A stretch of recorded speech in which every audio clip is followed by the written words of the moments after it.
गाना मिक्सिंग कराने के लिए रहमान अली से संपर्क करें। इनका मोबाइल नंबर है 8542931040।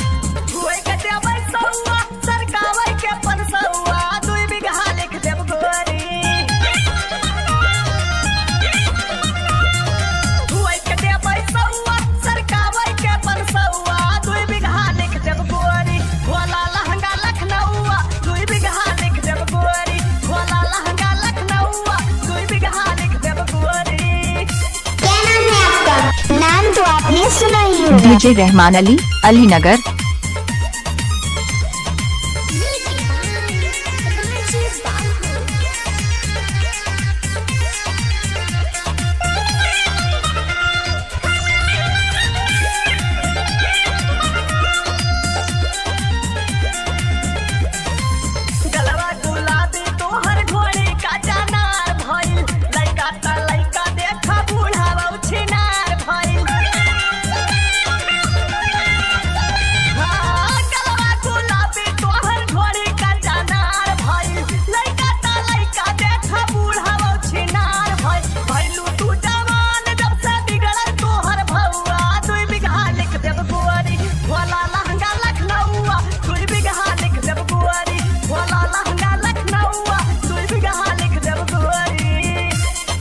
डीजे रहमान अलीनगर।